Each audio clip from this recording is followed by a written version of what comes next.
बहुत शुक्रिया जनाब आली। आज जिस तरह से बीजेपी की जानिब से हुक्मरान जमात है जो इंडिया की, उनकी जानिब से मोहसिन कायनात अल्लाह के पैगंबर रहमतुल आलमीन के खिलाफ जो उनकी शान में गुस्ताखी की गई है, यकीन जाने जिस तरह से यहाँ पर मौजूद हमारे जितने मुस्लिम सेनेटर्स हैं उनके जज्बात मजरू हुए, उनके जज्बात को ठेस पहुंची है, उतना ही हम गैर मुस्लिम सेनेटर्स को अफसोस हुआ है, हमारे दिल भी दुखी हुए हैं।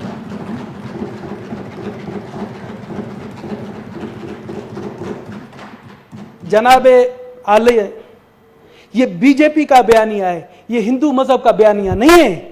हिंदू मजहब ने हमेशा तमाम मज़ाहिब के हमें सबक दिया है कि तमाम मज़ाहिब का भी उतना ही एहतराम किया जाए जितना अपने मजहब का एहतराम किया जाता है।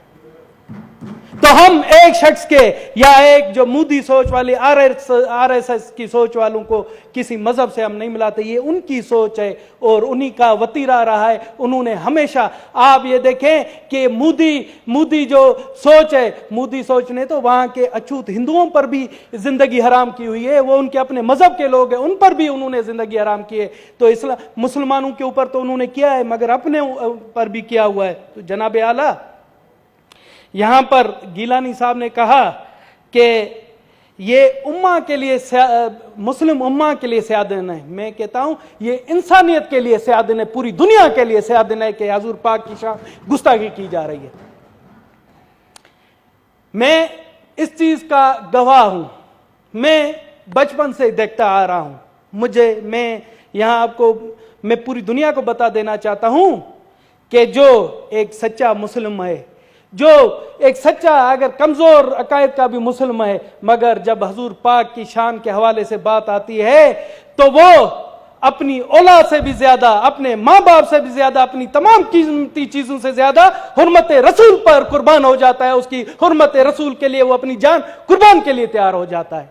जनाब आला, यही मैं समझाना चाहता हूं पूरी दुनिया को कि आप इस तरह से करके मुसलमानों के जज्बात से ना खेलें, मुसलमानों के जज्बात को ठेस ना पहुंचाए।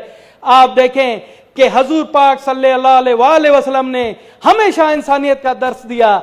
हुजूर पाक सल्लल्लाहु अलैहि वसल्लम की जब मैं सीरतुल नबी पढ़ता हूं तो उन्होंने इंसानियत पर तो रहम के साथ साथ जानवरों पर भी रहम का सलूक के लिए कहा गया। उन्होंने हमेशा कहा है कि जानवरों पर भी रहम किया जाए। तो और हुजूर पाक ने हमेशा आप देखें कि उनका इरशाद था कि किसी गैर मुस्लिम पर अगर ज्यादती होगी तो रोजे क़यामत के दिन में इस गैर मुस्लिम का वकील होऊंगा, उसकी वकालत करूंगा। तो इससे बड़ी बात और क्या हो सकती है। इसी तरह से मैं जब हुजूर पाक की पढ़ता हूं कि उनके ऊपर बुढ़िया किचरा फेंकती थी, एक दिन उस बुढ़िया ने किचरा नहीं फेंका तो हुजूर पाक उनकी इयादत करने गए कि आज क्या हुआ। देखिए उनकी बर्दाश्त, उनकी यही हमने तमाम दुनिया के मज़ाहिब के लोगों को बताना है कि जो है ना, हुजूर पाक रहमतुल आलमीन थे, रहमतुल मुसलमीन नहीं थे। जनाब आला, मैं आपके तवज्जुह से मोदी सरकार को, पूरी दुनिया को बता देना चाहता हूं कि पाकिस्तान के 1 करोड़ गैर मुस्लिम आवाम का भी जज्बात उतने ही मुतासर हुए हैं जितना 21 करोड़ मुसलमान भाइयों के जज्बात मुतासर हुए। और जिस तरह से मौलाना अता रहमान साहब ने कहा कि हम एहतजाज करेंगे, हम मौलाना साहब आपके एहतजाज के साथ हैं। पाकिस्तान का एक गैर मुस्लिम बच्चा आपके साथ है एहतजाज में।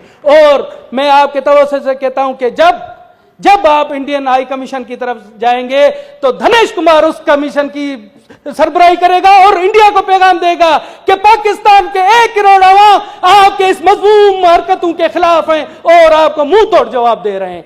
जनाब आला, आप ये यकीन जाने, यहां कामरान माइकल बैठा हुआ है, गुरदीप सिंह बैठा हुआ है और धनेश कुमार के भी सीनों पर वही तीर चले जो कि यहाँ कामिल अली आगा या मौलाना अता रहमान साहब के तीरों पर जो दिल पर चले। हमारे साथ भी, हमें भी इतना ही ठेस पहुंचा है। और जब मैंने ये सुना तो मैं यकीन जानो मैं रो पड़ा था कि किस खबीस ने इस तरह से हुजूर पाक सल्लल्लाहु अलैहि वसल्लम की शान में गुस्ताखी की है। वो मैं कहता हूं वो तो इंसान नहीं है, इंसान कहलाने के काबिल भी नहीं। बहुत बहुत शुक्रिया। थैंक यू जनाब।